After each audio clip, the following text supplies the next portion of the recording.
गुरुर्ब्रह्मा गुरुर्विष्णू गुरुर्देवो महेश्वरः गुरु साक्षात् परब्रह्म तस्मै श्री गुरवे नमः। सद्गुरुनाथ महाराज की जय। सर्व गुह्य सांगितलं गेलं, परमगुह्य. ते गुह्य सांगतानाचा मूळ जो भाग आहे तो मागच्या वेळेला आपण पाहिला. तो म्हणजे थोडक्यामध्ये असणे न नसणे न याहुनी चोख जे असणे, हे ते गुह्य आहे. थोडक्यात लक्षात ठेवण्यासाठी हे खूप छान आहे, त्यामुळे हे लक्षात असावं. म्हणजे ईश्वराचं स्वरूप एका ओळीत कोणी विचारलं तर असं आपल्याला नक्की सांगता येईल. मोघाशा मोघ कर्माणो मोघ ज्ञाना विचेतसा राक्षसी मासुरी चैव प्रकृती मोहिनी श्रितः. भगवंताच्या स्वरूपाला तुच्छ लेखून समजून त्याच्या ठिकाणी चित्त न लावणारे जे पुरुष असतात ते अत्यंत अविवेक उत्पन्न करणाऱ्या राक्षसी किंवा आसुरी प्रकृतीचा आश्रय करून राहतात.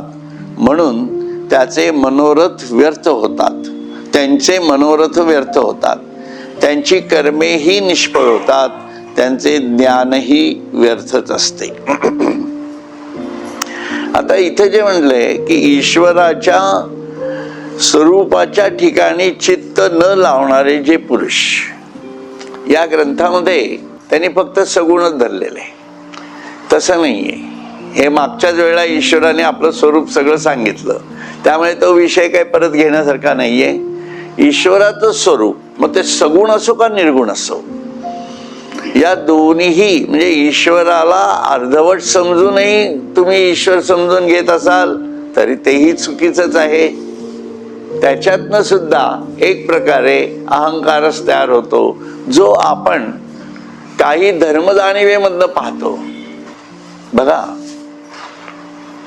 तेच म्हटले त्यांनी की ईश्वराच्या स्वरूपाला समजून न घेता, आता फक्त सगुण स्वरूपाला समजून घेतलं तरी प्रॉब्लेमच आहे, आणि सर्व फक्त निर्गुण स्वरूपाला समजून घेतलं तरीही प्रॉब्लेमच आहे. कारण ईश्वर हा अव्यक्त पण आहे, तसाच तो व्यक्त पण आहे. या दोन्हीही भूमिका, आणि तो दोघात असूनही तो दोघातही नाहीये, ही भूमिका समजणं, याला विश्वातीत स्वरूप म्हटलेलं आहे त्याचं. म्हणून या दोन्ही गोष्टींमध्ये काय लागणार, म्हणजे आपल्याला या सगळ्यासाठी विवेक लागणार. थोडक्यात भाग असा की तुम्ही खूप सगुण भक्ती करत असाल, धरून चला, तरी तुमच्या मध्ये विवेक नसेल तर काय होऊ शकतं, आपल्यामध्ये ईश्वराची पूजा करतो आपण, पण ईश्वर समजून घेत नाही होत. त्याच्यातनं अहंकार वाढणार, अहंकार वाढला की आपोआप राक्षसी वृत्ती वाढायला लागणार. आणि मग बाकीचे जे लोक आहेत जे आपल्यापेक्षा बुद्धिमान असतात ना, जगामध्ये एकापेक्षा एक वरचढ आहेत बुद्धिमान लोक, आहे ना. मग हे मान्य करावं लागणार आपल्याला, हे आपल्या समजेपेक्षा सुद्धा अधिक समज असणारी लोक असतात, आणि ही अधिक समज असणाऱ्या लोकांच्या प्रश्नाला आपण उत्तर नाही दिलं तर, देऊ शकलो नाही तर अपमान होऊ शकतो. आणि अपमान होऊ नये म्हणून आपण म्हणतो तेच खरं असं अहंकाराने दाबत राहणं, ही राक्षसी वृत्तीच नव्हे का. बघा, राक्षस हा सर्व प्रकारे राक्षसच असतो. तो काही त्याचे राक्षसात सत्व नसतं का, राक्षसातही सत्वगुण आहे. राक्षसात तमोगुण नाही का, आहेच, म्हणूनच तो राक्षस आहे. पण त्यात रजोगुण नाही का? रजोगुण आहे. म्हणून राक्षसी वृत्तीमध्ये सुद्धा सत्व रजतम दिसणारच आहेत. म्हणून रजोगुण असा जो तमोगुणी राक्षस असतो की ज्याच्यात सत्व आहे आणि रजोगुण आहे, त्यांनी रजोगुणानी तमोगुणावरती मात करून सात्विकता वाढवणं गरजेचं आहे. हे गुण कशासाठी आहेत? हे स्टेपिंग आहेत. आता धरून त्याला तुम्ही एखादा माणूस आहे, मुलगा आहे किंवा माणूसच म्हणू आपण, मुलगा बिलगा नको, माणूस आहे, त्याला बुद्धी नाहीये पण त्याला पोट आहे ना, आणि तो नुसताच पडून राहिला, बुद्धी नाही याचा अर्थ तमोगुणी आहे. पण तो त्याच्यातनं आळशी झाला तर काय होईल? तो अधिकच तमोगुणाकडे जाईल ना. हा, मग तोच माणूस कर्मामध्ये जर अडकून घेतलं, म्हणून त्यांनी कष्टाची कामं करावीत, काही प्रॉब्लेम नाहीये. म्हणून ज्याला बुद्धी नाही त्यांनी कष्टाची कामं जरूर करावी, त्यात कमीपणा अजिबात नाही. कारण ईश्वराने त्याला घडवलंय. म्हणजे कष्ट करणारा हा ईश्वराने घडवला नाही असं थोडीच आहे.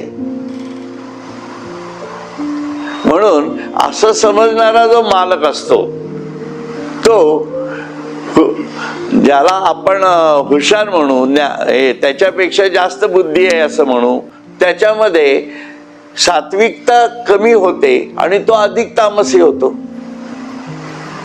म्हणून कारण तो फक्त खुर्चीवर बसून त्याच्यावर अधिकार चालवणार, आलं की नाही? म्हणजे रजोगुणाचा वापर नेमका कसा करायला पाहिजे याला विवेक लागतो. म्हणून समाज रचनेमध्ये मास स्केलवर हा विवेक कसा तुम्ही स्थिर करणार? तर त्याच्यामुळे ज्यांना बौद्धिक जाणीव कमी आहे अशा लोकांना कष्टाची कामं हे पर्यायाने करावीच लागणार आहेत, आहे की नाही? ते काय काय कोण त्याला अडवू शकणार आहे का? कारण त्याला त्याचं पोट भरायचं आहे. तो काही तुमच्या रचनेप्रमाणे चाललेला जगात राहत नाहीये. काही तुम्ही ठीक आहे, आरक्षण द्याल, फारक्षण द्याल, सगळं कराल, पण त्याला बसल्या जागी पैसे देणार आहात का? तसे मिळतात आजकाल शेतकरी लोकांना, त्याच्याबद्दल काही प्रॉब्लेम नाहीये, नाही की नाही? शेतकरी लोकांना बसल्या जागीच पैसे मिळतात. आता धंदेवाल्यांचे धंदे बुडले करोनामध्ये, म्हणून काय सरकारने पैसे दिले का त्यांना? पण शेतकऱ्यांना मात्र देतात ते. तो त्यांचा विषय, त्यात पडायचा नाही आपल्याला. परंतु सांगण्याचा हेतू काय? त्याने आळस निर्माण होतो. म्हणून कष्ट केल्याने रजोगुणामुळे बुद्धी पण तेज होते, म्हणजे सात्विकता पण वाढते आणि तुमच्यातला तमोगुण पण ऱ्हास होतो. म्हणून शेतकऱ्याला जर अन्नदाता खरंच व्हायचा असेल तर त्यांनी कुठलीही मागणी न करता, दाता हा काही मागत नसतो ना, किती साधं गणित आहे हे. दाता हा काही मागतो का कधी कोणाला? मग पण तो संप पण करतो. असे दाते झाले असतील तर यांचा आडनाव अन्नदाते ठेवायचं का काय ठेवायचं हा विचार करायला पाहिजे, नक्कीच करायला पाहिजे. आणि एक वेळ तशी येईलही. लक्षात घ्या, या सगळ्यांचा परिणाम कुठं ना कुठेतरी दुसऱ्या बाजूला विरोधी शक्ती तयार व्हायला होतेच होते. कारण नियती तसं ठेवत नाही. नियतीच्या आड तुम्ही येताय. माणसासाठी ईश्वराने जग निर्माण नाही केलेलं, लक्षात ठेवा. ही बॉटम लाईन माणसाने लक्षात ठेवायला पाहिजे. हा, माणूस त्याच्या बौद्धिक जाणीवेतनं त्याला जे स्वातंत्र्य दिलेलं आहे, त्याच्या वैयक्तिक जाणीवेतनं काय करायचं ते करा, त्याबद्दल वाद नाहीये. पण ईश्वराच्या निर्मितीच्या क्षेत्रामध्ये तुम्ही जर कुठेतरी घुसखोरी करायला लागलात तर लक्षात घ्या, त्याला विरोध तयार होणारच आहे. म्हणून अधर्म जेव्हा सुरू होतो तेव्हा धर्माची मुळं धरायलाच लागतात. तुम्ही विचार करा की 70 वर्षापूर्वी आपल्याला हे संपूर्ण भारत देश कुठल्या प्रकारे चालायला पाहिजे वगैरे याचं जरी नियोजन केलं असलं, अगदी घटनेने केलेलं असलं धरून चला, तरी सुद्धा सेक्युलर राष्ट्र असलं, अगदी मान्यता करून वगैरे सगळे अगदी गावभर बोंब मारतात, आम्ही सेक्युलर म्हणजे राजकीय लोक. पण याच राजकीय लोकांच्या आतमध्ये दडलेला एक फॅसिझम पण आहे आणि अतिरेकी धार्मिकता पण आहेच आहे. ही कुठनं आली आहे की नाही? म्हणून सनातन धर्म आणि सनातन धर्माची व्यवस्थेच्या विरुद्ध, जेव्हा सनातन धर्म याचा अर्थ काय, ईश्वराचा भागवत धर्म, की माणसानी मानव जीवनाच्या ध्येयाच्या जाणीवेतून जे योग्य आहे ते कसं जगावं. सिंपल आहे, यात काही अवघड नाहीये. पण याच्या जाणीवेमधनं याच्या विरुद्ध जेव्हा तुम्ही सर्व वागायला लागलात तेव्हा आपोआप मुळं धरतच गेली कुठंतरी. मग काळाच्या जाणीवेतनं कुठं ना कुठंतरी त्याचा उद्रेकही व्हायला लागले आणि त्या उद्रेकातनं आजची परिस्थिती तयार झाली है ना. मग इंडिया जाऊन भारत नाव देण्याची बुद्धी कुठनं आली याचा विचार करायला पाहिजे ना कुठेतरी.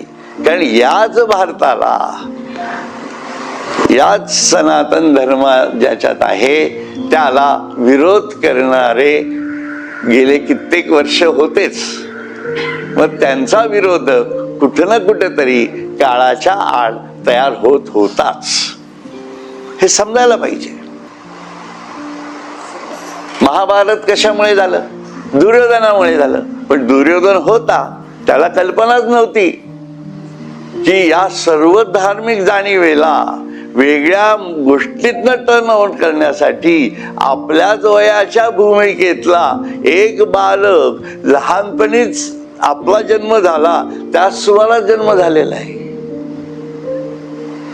हे धृतराष्ट्रालाही माहिती नव्हतं, हे पंडूलाही माहिती नव्हतं. आणि मुख्य म्हणजे हे स्वतःला मोठे धर्माच्या जाणीवेतले समजणारे, नाही धर्माच्या जाणीवेतल्या समजणाऱ्या भीष्मांनाही माहिती नव्हतं. मग भीष्मांनीच केले ना सगळे उद्योग. का केले, कशासाठी केले, he may be right, he may not be wrong, म्हणजे he may be wrong, he may be right, त्या गोष्टी वेगळ्या आहेत. पण घडलं त्यांनीच ना. त्यांनी त्या 2 राजकन्यांना चोरून आणलं, पळवून आणलं स्वतःच्या तलवारीच्या जोरावर. काय आहे हे सगळं? ही कशाची बीज आहेत? ययाती हा कशाचं बीज आहे? त्यातनंच हे पुढे सुरू झालेलं आहे ना गणित. तुम्ही खोल खोल जा इतिहासाच्या पानात, तुमच्या लक्षात येईल. आता तुम्हाला त्या कथा वाटतात, अजून 1000 वर्षानंतर आजचा दिवस जो आहे ही कथाच वाटणार आहे लोकांना, ही पुराणच वाटतील. ही पुराणच होणार ना अजून 10,000 वर्षांनी. काय होणार आहे यांचं? मग त्यावेळेला विचार करणारे लोक काय विचार करतील? की ईश्वराचा न्याय हा निर्दोष असतो, हाच विचार करतील. हे समजावं लागणार आहे. म्हणून आजचा दिवस, अगोदरचा दिवस, पुढे येणारा दिवस, याच्यामध्ये जो आहे तो विवेक असतो. म्हणून आजचा दिवस हा विवेकासाठी आहे, हे कळावं लागणार आहे ना आपल्याला. आपला जन्म होतो, आज माऊलींचा जन्म आहे, कृष्णांचाही जन्म आहे, बरोबर की नाही?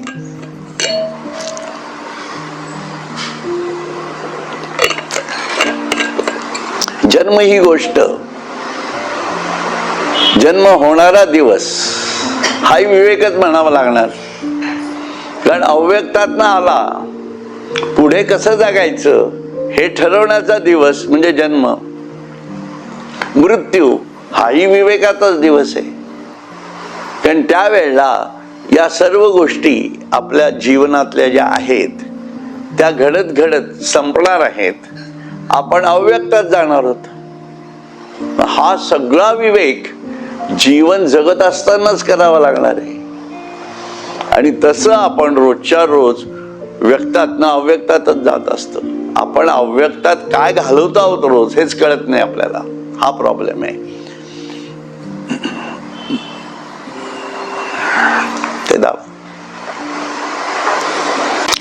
म्हणून चित्त न लावणारे जे पुरुष असतात ते अत्यंत अविवेक उत्पन्न करणाऱ्या राक्षसी किंवा आसुरी प्रकृतीचा आश्रय करून राहतात. त्याच्यामुळे या प्रवृत्ती आपोआप सुरू होतात. राक्षसी प्रवृत्ती मूलतः त्याचा सर्वाचा राक्षसी प्रवृत्तीचा आधार जो आहे ना हा अज्ञान आहे. आणि हे अज्ञान जे आहे हे अज्ञान अहंकारग्रस्त झालं की अधिकच अज्ञानी होत. म्हणून माझा देव मला माहितीये तो सगुणच आहे. हा हे जे अज्ञानग्रस्तता होते त्यांनी राक्षसी वृत्ती तयार होते. राक्षस म्हणजे आता तुम्ही साधा विचार करा. मागे मी पण असं म्हटलं होतं की राक्षस म्हणून आपण कोणाला ओळखतो? रावणाला ओळखतो. बरोबर आहे की नाही? मग रावणामध्ये सात्विकता नव्हती का? होती की. तो शिवपिंडी घेऊनच उभा होता. इतका सगुणाच्या उपासनेमध्ये होता. त्याला निर्गुण परब्रह्म काय असतं हे माहिती नसतं. पण म्हणजे तो असाही विचार करत नव्हता की निर्गुण परब्रह्माकडनं शक्ती कशा त्याच्याकडे प्राप्त असतात. म्हणून तो देव म्हणून पूजा करत होता. लक्षात घ्या. शिवाचं म्हणजे त्याला अपेक्षित असणारं जे शस्त्र होतं त्याला जे हवं होतं तो शिवाचा त्रिशूळ हवा होता. त्याला शिव नको होता. असा तो शिवभक्त होता. कारण त्याची मूलतः राक्षसी होती.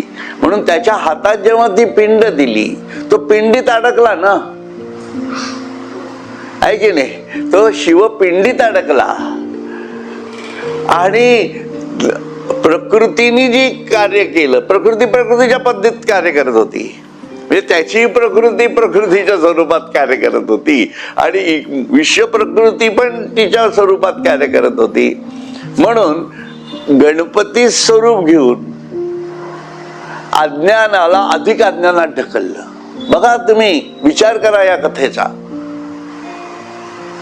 आपल्याला वाटतं की सगुण पण सगुण जर चांगल्या जाणीवेतनं जाणलं नाही ना तर स्वतः जे ज्ञानस्वरूप देवता आहे ती देवता असं सांगते की याला जर ज्ञान मिळालं तर हा याचा वाईट उपयोग करेल. म्हणून ज्ञान स्वतः गणपतीचं स्वरूप घेऊन तिथं आलं आणि पिंड घेतली हातात.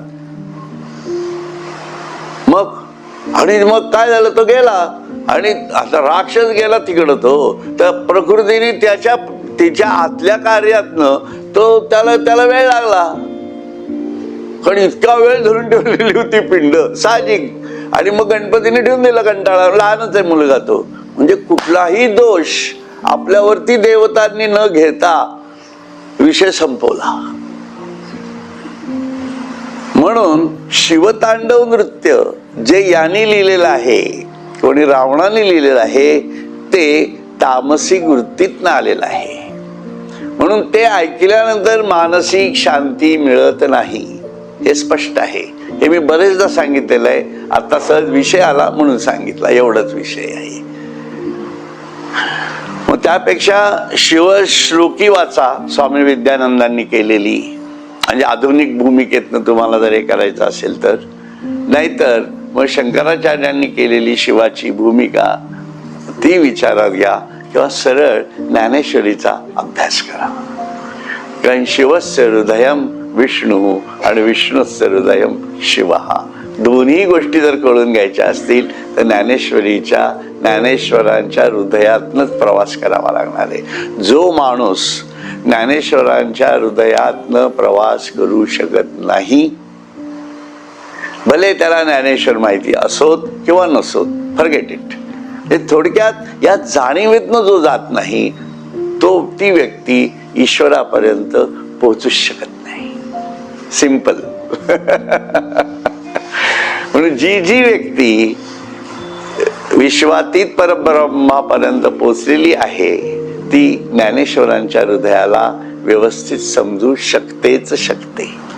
एक लक्षात घ्या. मग का ना आपण आपल्या जाणीवेतनं ज्ञानेश्वरीचाच अभ्यास करू नये. हे त्यांच्या हृदयातनच फिरत राहतो ना आपण आपोआप. म्हणून ते महत्वाचं आहे. म्हणून ज्ञानेश्वर माऊली काय म्हणतात ते पण बघू. त्यामुळे अशी जी राक्षसी वृत्ती तयार होते आहे त्यातून त्यांचे मनोरथ व्यर्थ होतात, त्यांची कर्मेही निष्फळ होतात, त्यांचे ज्ञानही व्यर्थच असते. या सर्व गोष्टी एक तुमचा रावण याच्या एका कथेवरनं कळतं आहे की नाही. त्याच्यामुळे त्याची कर्मेही निष्फळ झाली सर्व. त्याची शिवोपासना त्याला उपयोगी पडली का? एका अर्थाने पडली नाही. ते त्याला ज्या पद्धतीत पाहिजे होती त्या पद्धतीत त्याच्या जाणीवेतनं झालं नाही. भले त्याचा वध रामाच्या हस्ते झाला, त्याच्या भक्तीला ईश्वरच समोर यावा लागला. जसं शिशुपालाचा वध कृष्णाच्याच हस्ते झाला तसं म्हणा. परंतु शेवटी त्यांच्या इच्छा पूर्ण झाल्याच नाहीत ना, असा पण विषय आहे. म्हणून त्याचे ज्ञानही व्यर्थच असते. म्हणून त्याचं ज्ञानही व्यर्थ केलं.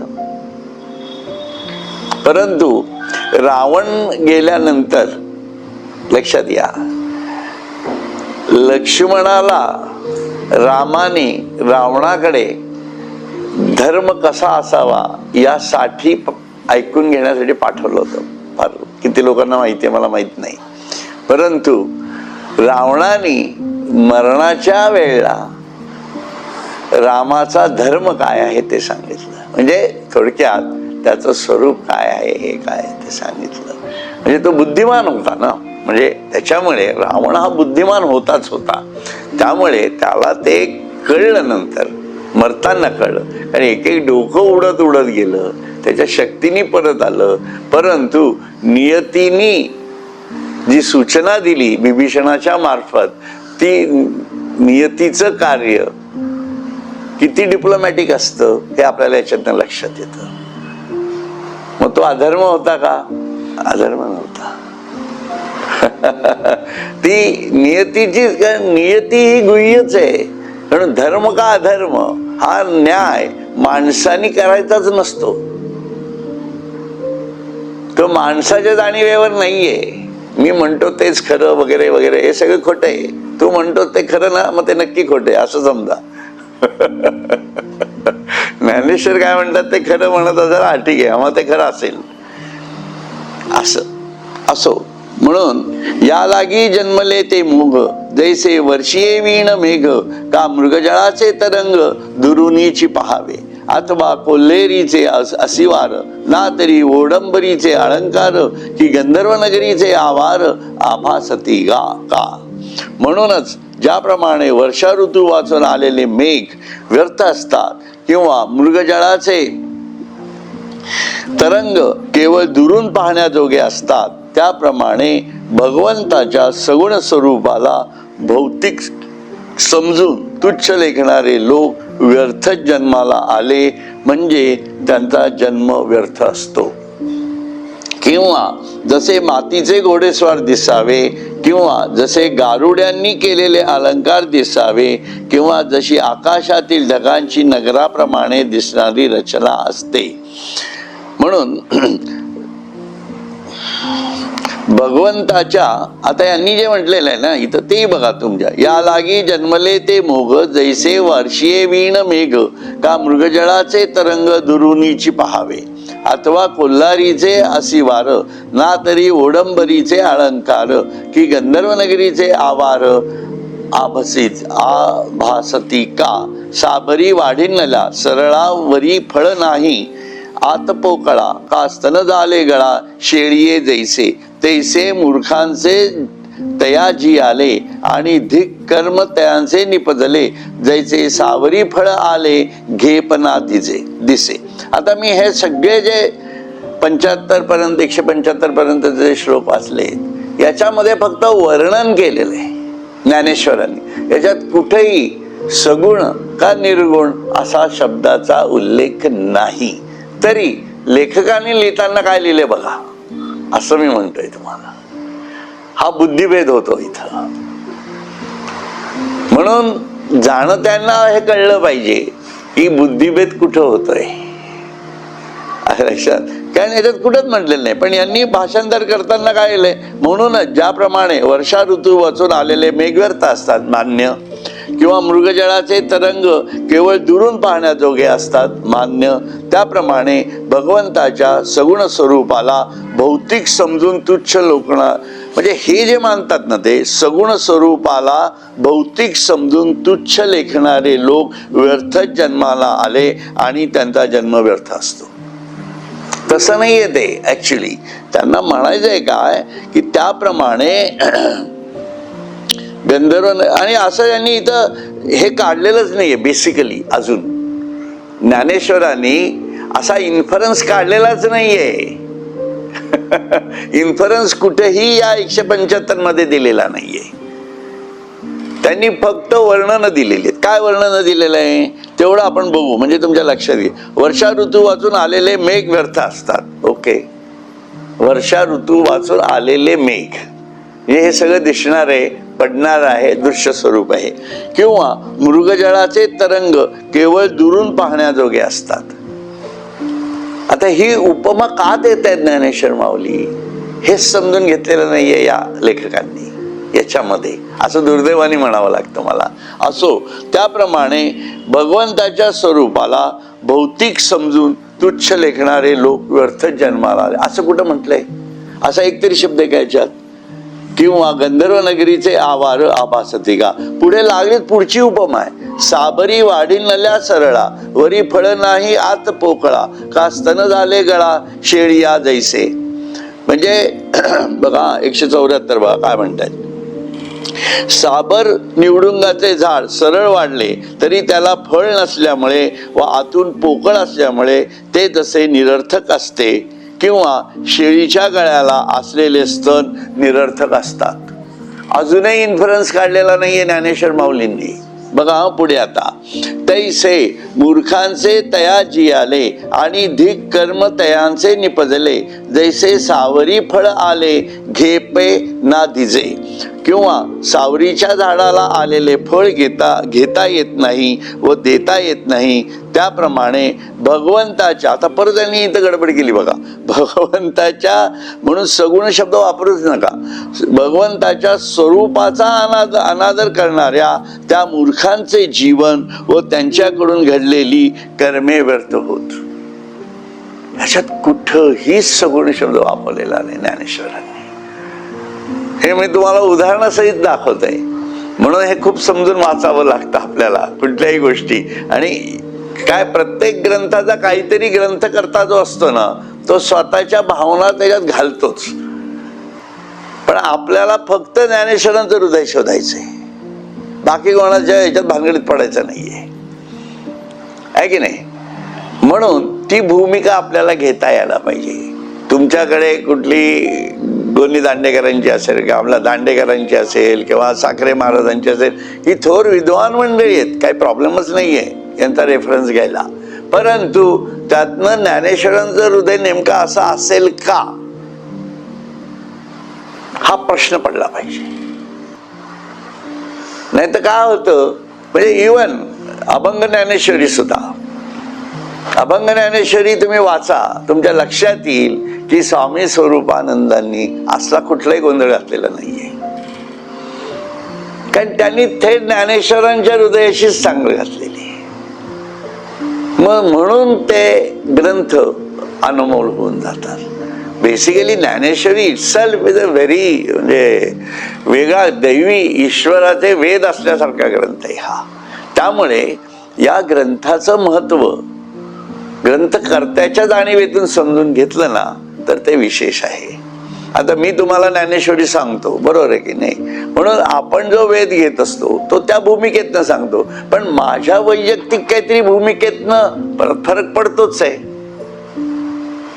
की नाही. म्हणून सगळं आपलंच रेफर व्हायला पाहिजे असं काही नाही या जगामध्ये. आपल्याला काय वाटतं शक्य तेवढा वेध घ्यायचा प्रयत्न करावा, असं एक धारणा आपल्यामध्ये ठेवावी माणसांनी, एवढंच माझं म्हणणं आहे त्याच्यामध्ये. म्हणजे ती धारणा महत्वाची आहे, चूक होऊ शकते. म्हणून आपल्याला हे कळलं पाहिजे की अद्वैतात नेणारी घटना आहे. ज्ञानेश्वरी ही अद्वैत तत्वज्ञानाकडे घेऊन जाणारीच घटना आहे, ती सगुणात अडकणारी नाही. हे जर सिद्ध आहे तर सगुणातलं जे जे येत आहे ते ज्ञानेश्वरांनी कुठं ना कुठं तरी, त्या ते 9व्या अध्यायात आले, गुह्य सांगतायत. मग हे गुह्य असेल का, असा विचार करावा लागेल. असो, टीका नाही करायची मला, पण एक विषय सांगितला तुम्हाला. म्हणून त्यांच्याकडून घडलेली कर्मे व्यर्थ होत. म्हणून ईश्वराचं स्वरूप न समजता, बॉटम लाईन काय आहे, ईश्वराचं स्वरूप समजून न घेता तुम्ही जे जे ईश्वराची बद्दलची कर्मे कराल त्याचा उपयोग नाही. म्हणून ईश्वराला जाणतेनेच भजीजे असं आपल्याला करावं लागेल. त्या दृष्टीने पुढे, मग जे काही ते पडिनले ते मरकटे नारेळ तोडिले, का आंधळ्या हाती पडिले मोती जैसे, किंबहुना तयांची शास्त्रे जैसी कुमारी हाती दिदली शस्त्रे, का अशंच्या मंत्रे बीजे कथिली. पुढे, त्यांनी जेवढे काही अध्ययन करून ज्ञान संपादन केलेले असते ते सर्व वानरांनी नारळ तोडल्याप्रमाणे किंवा आंधळ्या हाती मोती पडल्याप्रमाणेच निरर्थक समजावे. बरं का. एवढेच नाही तर ज्याप्रमाणे लहान मुलींचे हाती दिलेली शस्त्रे किंवा अपवित्र माणसाला दिलेले सबीज मंत्र हानिकारक होतात. म्हणजे त्यामुळे हे सगळं ज्ञानाला व्यक्ततेत ज्ञान कसं येतं हे समजून घ्यावं लागणार आहे. कारण बेसिकली ज्ञान हे अव्यक्त आहे. आपलं ज्ञान व्यक्ततेत आले का कधी? तुम्ही असं म्हणू शकता का, मी समजा इंजिनियर झालोय तर ही माझ्या ज्ञानाची मूर्ती असं ठेवू शकता का? नाही. ते समजूनच घ्यावं लागणार आहे तुम्हाला. तसं आहे, ईश्वर हा ज्ञान स्वरूप आहे, अव्यक्त आहे. सच्चित आनंद दाखवू शकता का कधी कोणाला तुम्ही? ते त्याचं स्वरूप आहे. जोरजोरात म्हणतो ना आपण, सच्चिदानंद महाराज की जय, किंवा काय वाटेल इट मे बी, जे असेल ते, अनंत कोटी ब्रह्मांड नायक. मग ते दाखवूच शकत नाही आपण. पण तेही दाखवायचा प्रयत्न केला तर ते काय होईल, चुकीच्या हाती चुकीची गोष्ट दिल्यासारखं होते, असं त्यांना म्हणायचं याच्यात. त्याचप्रमाणे तैसे ज्ञानदात तया, आणि जे काही आचरले का धनंजया ते आघवेची गेले वाया जे चित्तहीन. बघा, तै पै तमोगुणाची राक्षसी जे सुबुद्धी ते ग्रासी विवेकाचा ठावची पुसी निशाचरी जे.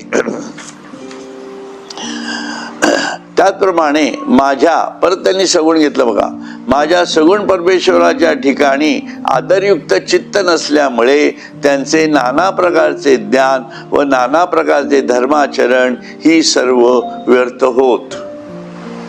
आहे की नाही? हा शब्द वापरण्याचंच कारण नाहीये खरं तर, असं मला म्हणायचंय. आणि तो प्रत्येक ठिकाणी याच्यात आलेला आहे. म्हणून, आणि तुम्ही ती ज्ञानेश्वरी रेफर करताय म्हणून मी सांगतोय तुम्हाला स्पेसिफिकली. म्हणून तिथं मी सुरुवातीलाच गोल करून ठेवलेत सगळे. जेव्हा मी प्रथम वाचलं ना त्याच वेळेला गोल करून ठेवलेले, म्हणून मला ते आठवते लागलीत, बाकी काही नाही. असो, त्याचप्रमाणे माझ्या स्वरूपाच्या माझ्या परमेश्वराच्या ठिकाणी आदरयुक्त चित्त नसल्यामुळे त्याचे नाना प्रकारचे ज्ञान व नाना प्रकारचे धर्माचरण ही सर्व व्यर्थ होत. आणखी सुबुद्धीचा नाश करणारी, विवेकाचा ठाव ठिकाणा नाहीसा करणारी अशी जी तमोगुणात्मक अत्यंत अविवेक रूप अज्ञानात वावरणारी राक्षसी प्रकृती आहे. आता याला थोडस उदाहरण कसं असतं आपण घेतो जेव्हा,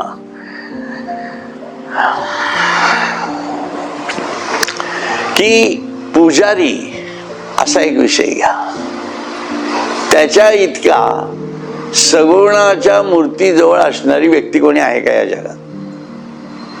कोणीही नाही, बरोबर आहे. आणि ही फक्त आपल्या धर्माबद्दलच म्हणत नाहीये, इतरही धर्मामध्ये त्यांचे जे देव आहेत समजा, त्यांच्या देवाच्या जवळ असणारे कोण असतात, त्यांना कोणी त्यांचे धर्मगुरू म्हणा, पोप म्हणा, काय जे कोणी त्यांची नावं असतील ते घेतात, ते जास्तीत जास्त त्यांच्या जवळ असतात ना. सो कॉल्ड जो धर्म सगुण या जाणीवेतनं आपण म्हणतो तो, बरोबर आहे ना. पण आपल्या असं लक्षात येईल की त्या लोकांनाच देव सर्वात कमी कळलेला असतो. आपल्या लक्षात येईल बघा, हे साधं, ती माणसंच आहेत, आपण हे माणसंच आहोत. म्हणून जेवढं तुम्ही त्याच्या जवळ राहाल, सगुणाच्या मूर्तीच्या जवळ, तेवढं तुमच्या लक्षात येईल की तो भाव जो अद्वैतातला आहे तो तुमच्यातला कमी व्हायला लागतो. खर तर तो प्रत्येकात आहे. प्रत्येकात आहे म्हणजे काय? प्रत्येकामध्ये देव अद्वैत जाणीवेतनं अव्यक्त स्वरूपात आपल्यामध्ये स्थिरच आहे. मग त्या भावापासून आपण लांब होतोय ना, हे किती चुकीचे, असाही विचार करता यायला पाहिजे. म्हणून तो समजूनच घ्या, त्याशिवाय पर्याय नाहीये. नाहीतर मग अहंकार येणार, त्या राक्षसी वृत्ती येणार, असं त्यांना म्हणायचं थोडक्यामध्ये. म्हणून अविवेक रूप अज्ञानात वावरणारी राक्षसी प्रकृती आहे असं त्यांनी म्हटलेलं आहे. तिये प्रकृती वरपडे झाले, म्हणून चिंतेचेनी कपाटे गेले, तरी वरी तामसियेचे पडिले मुखा माझी, जेत आशेचिये लाळे, आत हिंसा जीव लोळे, तेवीची असंतोषाचे चाकळे अखंड चघळी. त्या राक्षसी प्रकृतीच्या स्वाधीन होतात म्हणून चिंतेच्या कपाटात शिरतात, म्हणजे अखंड चिंताक्रांत असतात, आणि मग तमोगुणी प्रकृतीच्या मुखातच साठवितात. म्हणजे तामसी प्रकृतीच्या मुखात साठवितात म्हणजे काय, याचे स्पष्टीकरण करताना ते असं म्हणतात, ज्या तामसी प्रकृतीच्या मुखामध्ये आशा हीच लाळ आहे, त्यात हिंसारूप जीव लळलळ करते आणि असंतोष रूपी मांसाचे तुकडे सारखे चघळत असते. हे केवढं अज्ञानाचं स्वरूप होतं बघा तुम्ही. आणि याच्यासाठी तुम्ही हा दुर्योधन म्हणा, है ना, त्याच्यानंतर कर्ण म्हणा, तुमचा हा रावण म्हणा, यांची उदाहरणं बघा डोळ्यासमोर, तुमच्या लक्षात येईल. काय झालं, ती उदाहरणं डोळ्यासमोर ठेवली की लक्षात येईल. त्या राक्षसी प्रकृतीच्या स्वाधीन होतात म्हणून चिंतेच्या कपाटात शिरतात. म्हणजे रामाला जेवढी चिंता नसेल तेवढी या लोकांना रावणाला चिंता होती. आलं का लक्षात? दुर्योधनाला जेवढी चिंता नव्हती, दुर्योधनाला जेवढी चिंता होती तेवढी अर्जुनाला नव्हती. लक्षात घ्या. म्हणजे हे का होतं, आणि त्या चिंताग्रस्ततेमुळे काय झालं, त्या तामसी प्रकृतीच्या मुखामध्ये त्यांना सतत आशा वाटत होती. रावणाला सतत आशा होती कुठल्याही गोष्टीची, आणि हा दुर्योधन तर आशेनेच पिडलेला होता, आहे की नाही. ज्यात हिंसारूप जीव लळलळत करते, सगळ्यांनी हिंसा केल्या बघा, आहे की नाही, आणि असंतोष रूपी मांसाचे तुकडे सारखे चघळत बसले. हे घडलेलं आहे, हे घडतं, आजही घडत असतं, आपल्या कळत नाही कोण कुठं काय चघळतो आहे ते, एवढाच विषय आहे. आजही घडत असतं, काय प्रकृतीचं कार्य सतत चालू आहे, तिचा काय फरक नाही पडत तिला. म्हणून जे अनर्थाचे कानवेरी, आवाळुवे चाटीत निघे बाहेरी, जे प्रमाद पर्वतीची दरी सदाची मातली, जेत देशाची दाढा खसखसा ज्ञानाचा करीती रगडा, जे त्वगस्थी गवसणी मूडा स्थूळ बुद्धी. म्हणून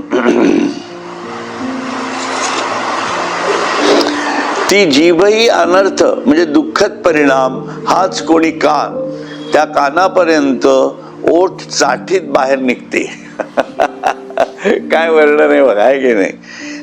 अशी ही जीभही अनर्थ म्हणजे दुःखद परिणाम हाच कोणी कान, त्या कानापर्यंत ओठ चाटीत बाहेर निघते.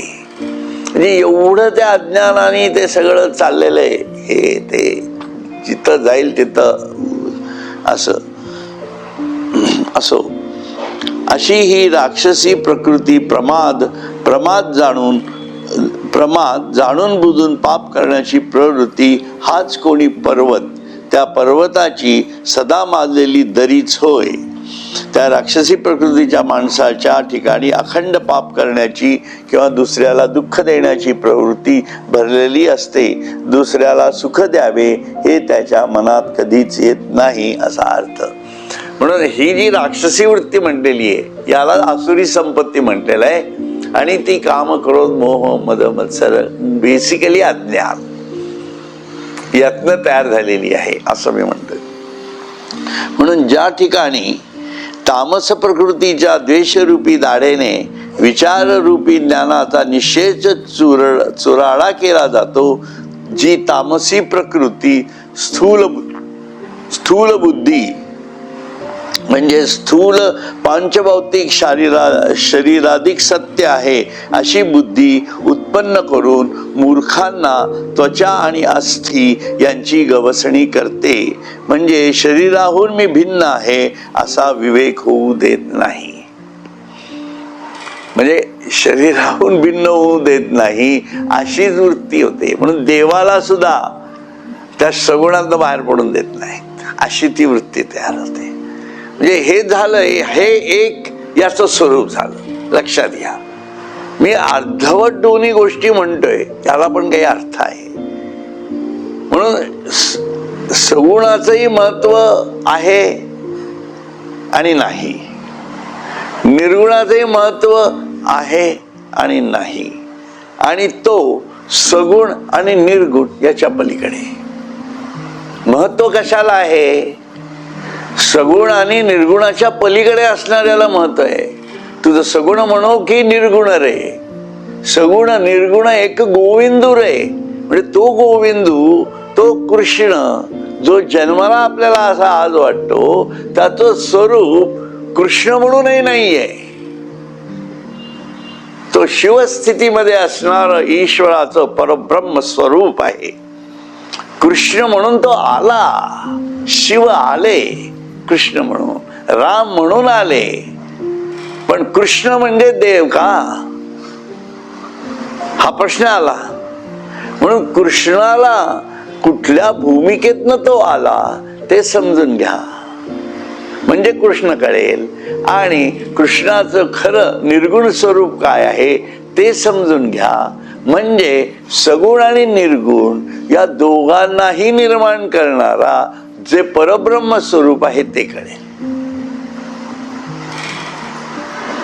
याच्यातनं भक्ती तयार होते. म्हणून तुम्ही सगुणालाही नाकारू नका, निर्गुणालाही नाकारू नका. दोन्ही गोष्टी महत्वाच्या येतात साधकाच्या दृष्टीने. म्हणून सगुणाला नाकारणारे कसे असतात याचाही विचार करा. म्हणून सगुणाला नाकारणारे सुद्धा जे फक्त निर्गुण मानतात ते कशा प्रकारे हिंसा संपूर्ण सामाजिक स्तरावर करत असतात हे पण आपण पाहतो. की जे म्हणजे भारतावरती ज्यांनी हल्ले केले आहे की नाही, ते कोण, बाबर म्हणा, औरंगजेब म्हणा वगैरे, हे स्वतःला किती निर्गुण जाणीवेतले समजत होते आहे ना. पण ते कधी निर्गुण झाले का? त्यांनी फक्त मूर्ती फोडल्या, हेही लक्षात घ्या. म्हणजे हे पण तेवढंच अज्ञान आहे जेवढं हे अज्ञान आहे. म्हणून ईश्वराला काही फरक पडला का? ईश्वराला फरक पडलाच नाही. फरक पडला मानवाच्या भावनेला. मग कुठली भावना उच्च आणि कुठली हे तुम्ही कोणावर लादणं चुकीचं आहे. जो लादतो तो मूर्ख आहे, त्याला माहिती नाहीये. म्हणून ज्यांनी धर्म प्रसार केलेले आहेत त्यांना माणूसच कळलेला नाहीये. लक्षात घ्या, मानव जातच कळलेली नाहीये.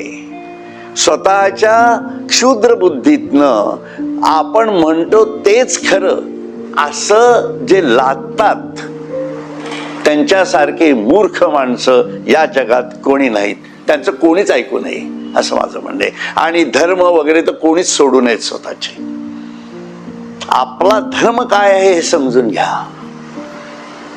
तो धर्म मला माझ्या आत्म्यापर्यंत घेऊन जाऊ शकतो का याचा विचार करा.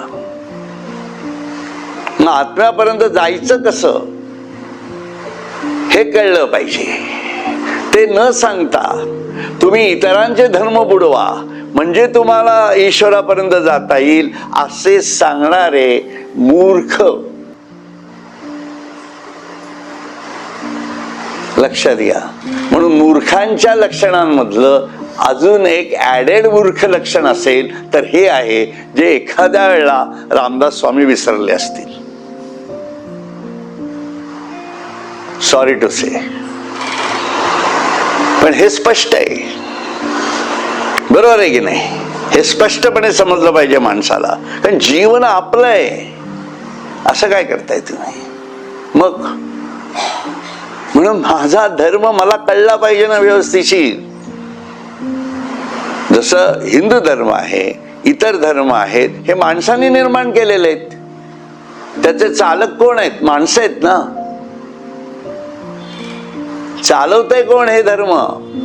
मुसलमान धर्म म्हणा, हिंदू धर्म, ख्रिश्चन धर्म म्हणा, या सर्व चालक कोण आहे त्यांचे?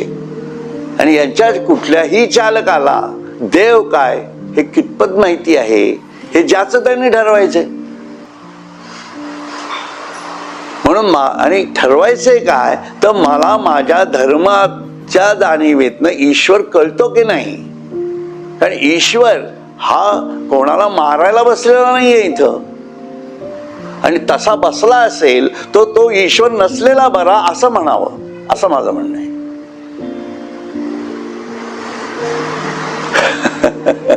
म्हणून अधर्माचा नाश करणारा ईश्वर पाहिजे, धर्माचा नाश करणारा नव्हे.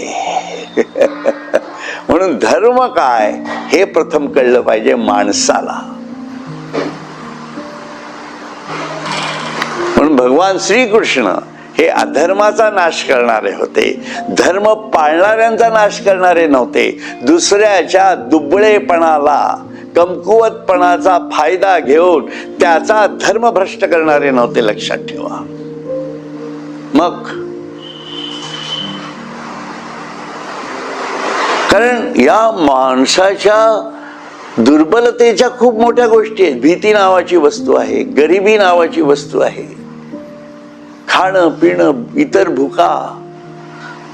माणूस इतका काही हे नाही हो, पण त्याच्यावरती त्याच्या त्या गोष्टीचा फायदा घेऊन आपल्या धर्मामध्ये आणायचं, सो कॉल्ड आपण ज्याला धर्म म्हणतो त्याच्यात, यासारखी त्या धर्मावरती आलेली नामुष्की नाही. लक्षात घ्या असं मी म्हणेन. शिवाजीच्या काळामध्ये हे मुसलमानांचे जे काही सर्व धर्म बुडवेपणा चालू होता ना, तर विहिरीमध्ये मुद्दामून हे टाकायचे आहे ना.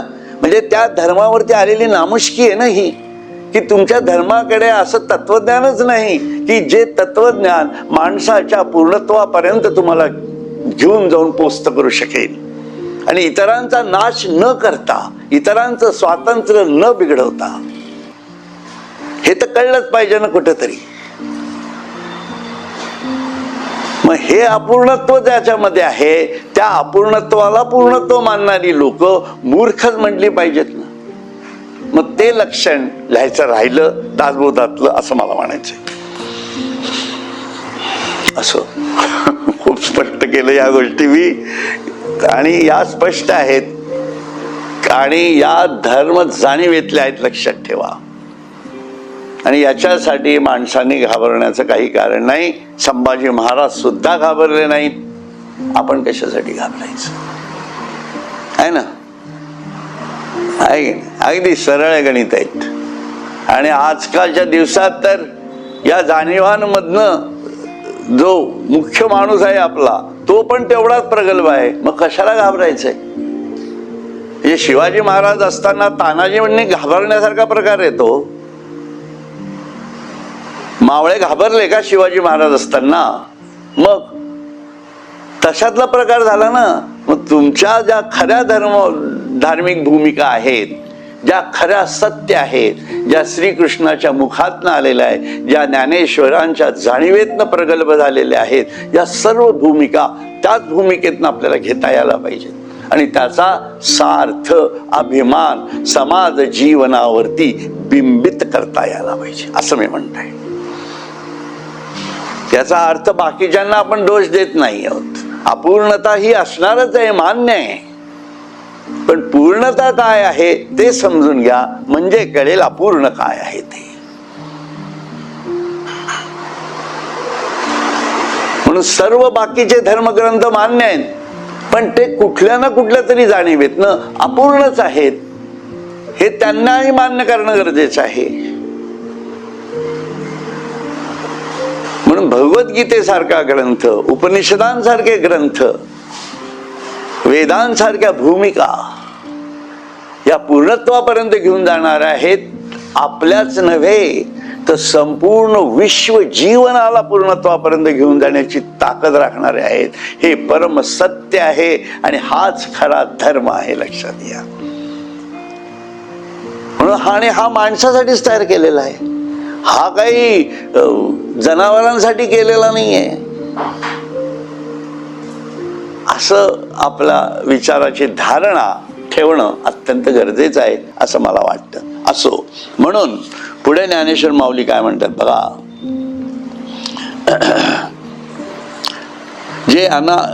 जे अनर्थाचे कानवेरी आवाळुवे चाटीत निघे बाहेरी, जे प्रमाद पर्वतीचे दरी सदाची मातली. ते आपण सर्व पाहिलं, बरोबर आहे की नाही? जेत द्वेषाची या दाढा, बघा आता, जेत द्वेषाची या दाढा खसखसा ज्ञानाचा करीती रगडा, जे त्वगस्थी गवसणी मूडा स्थूळ बुद्धी. म्हणून शरीराहून मी भिन्न आहे असा विवेक होऊ देत नाही, इथपर्यंत आलो तर नाही. ज्या ठिकाणी तामस प्रकृतीच्या द्वेषरूपी दाढेने विचाररूपी ज्ञानाचा निशेष चुराडा केला जातो. म्हणून विचाररूपी ज्ञानाचा चुराडा जिथं होतोय, तो धर्म असू शकेल का? की तुम्ही फक्त हे यात सांगितलं असंच वागा. हिंदू धर्मात असं सांगितलेलं नाही. प्रत्येकाच्या प्रकृतीच्या धर्माप्रमाणे आपल्या विचारांना सुयोग्य वळण देत विवेकाने हळूहळू अपूर्णत्वातनं पूर्णत्वाकडे जा, असं सांगितलेलं आहे.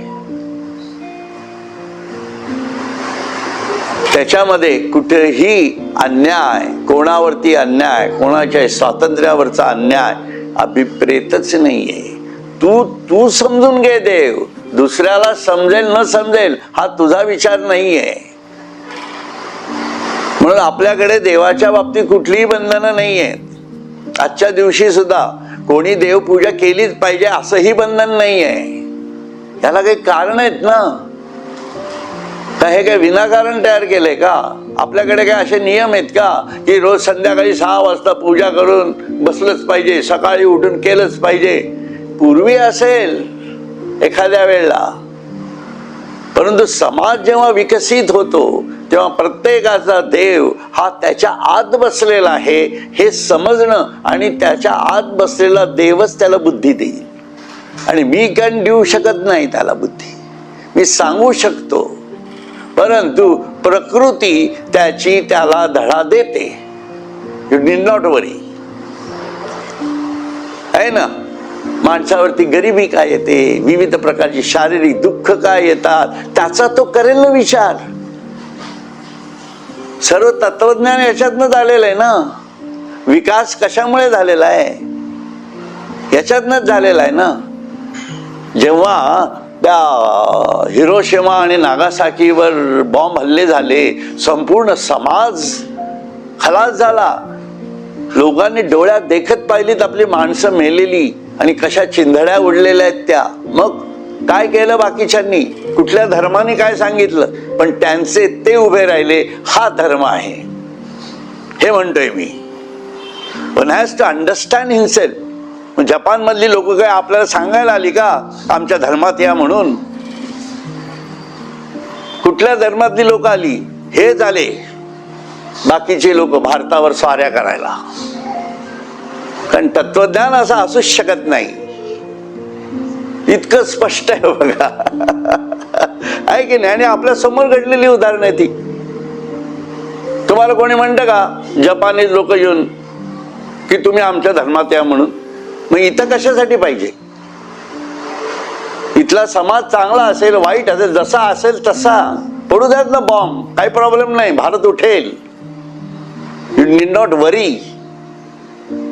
ईश्वरी कार्य आहे. ईश्वरी कार्य ईश्वराच्या पद्धतीतच चालेल. म्हणून माणसाने त्यात ढवळाढवळ करू नये एवढंच मला म्हणायचं. आणि ही ढवळाढवळ चालते ना, ही केवळ राजकीय आणि धार्मिक जाणीवेतनं पिडलेली लोक करत असतात.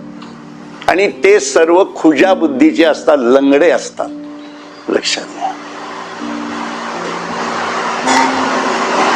इतकं स्पष्ट आहे हे सगळं. असो म्हणून ते काय म्हणतात पुढे, ऐसे आसुरी ये प्रकृतीचे तोंडी, जे झाले का भूतोंडी, ते बुडोनी गेले कुंडी व्यामोहाच्या, एवं तमाचिये पडिले गर्ते, न पविजतीची विचारेचे नि होते, हे असो ते गेले जेथे ते शुद्धीची नाही. बघा हा, असे हे त्या आसुरी प्रकृतीच्या तोंडात बळी होतात. आणि आपण पाहतोय की आपल्यावरती आक्रमण करू इच्छिणाऱ्यांचे आजच्या दिवशी काय हालत आहे ती बघा ना. ज्याला त्याला प्रकृती दाखवते बरोबर. तुझा धर्म काय आहे ते तू समजून घे बेट्या पहिले. तो तुला पूर्णत्वापर्यंत तुला आणू शकत नाही, तर तू इतरांना कशाला शिकवायला जातोयस? नियती क्रूर आहे, लक्षात घ्या. आणि तिची क्रूरता अहंकाराने तुम्ही जर वाढवत गेलात, म्हणजे तिने तुम्हाला क्रौर्यातनं तुम्हाला त्रास झाला आणि तुम्ही समजून नाही घेतला, तर अधिक घोर अज्ञानात तुम्ही जाऊन पडणार आहात. एवढं वाईट आहे ते. एवढं वाईट आहे.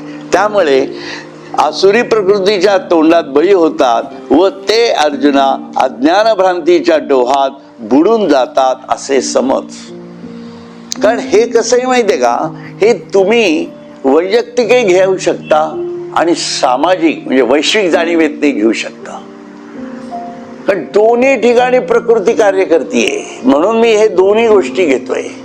म्हणून पुजारी गाभाऱ्यातला आणि अव्यक्त जाणीवेमधला आमचा ईश्वर असा आहे म्हणून म्हणणारा समाज आणि आपला समाज दोन्ही जाणीवेतला आहे. या सर्व गोष्टीचा मेळ ईश्वराच्या जाणीवेतनं घालता यायला पाहिजे.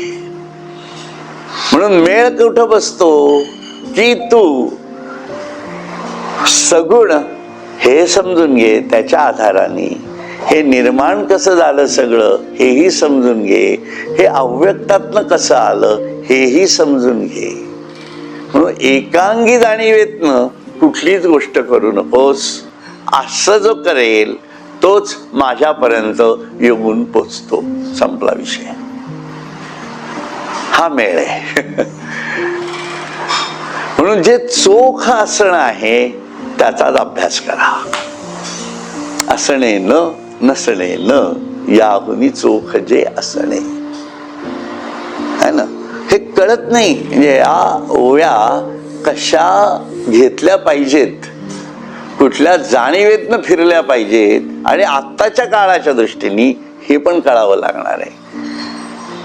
म्हणून भगवद्गीता हा ग्रंथ कलियुगाचा मार्गदर्शक आहे, लक्षात.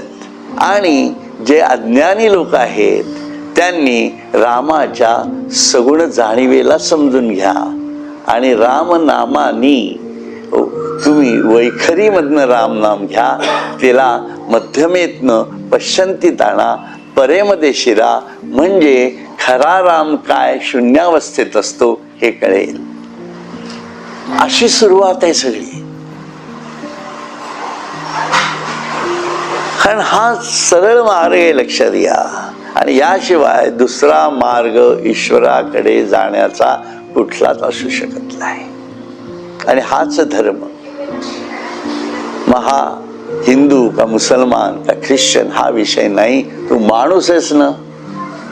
तुला जर हे समजून घ्यायचं असेल की निर्मिती कशी झाली, तू कसा निर्माण झाला, तर तुला याच मार्गाने जावं लागेल.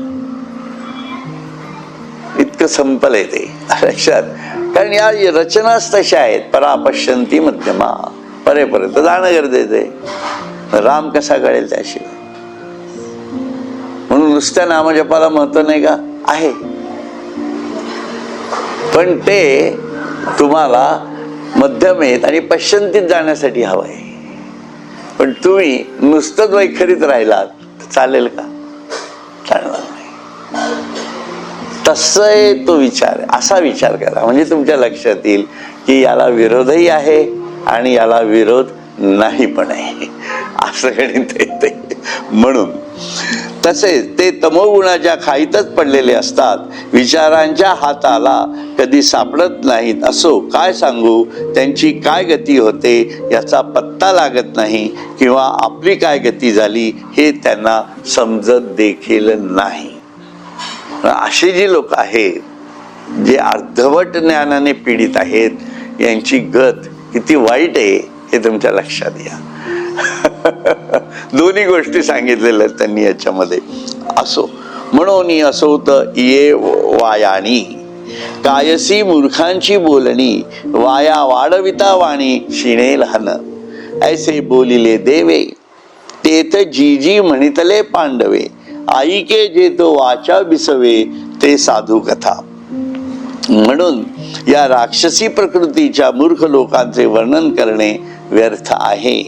जितकी त्यांची कथा सांगावी तितका वाणीला व्यर्थ क्षीणच देणे होय. असे देवांनी म्हटले असता अर्जुन म्हणतो, देवा तुमचे म्हणणे अगदी यथार्थ आहे. यावर देव म्हणतात, अर्जुना ज्यांची कथा वर्णन केली असता वाणीला विसावा किंवा सुख मिळते त्या सत्पुरुषांची आता कथा ऐक. आहे ना, यांनी सगळं आपलं पण डोकं फिरत आहे की नाही, अशी परिस्थिती आहे. म्हणून हे तू आता ऐक पुढे. आता इथं आपण थांबूयात आणि माझ्या वाणीला पण मी आता इथं विराम देतो. हरिओम.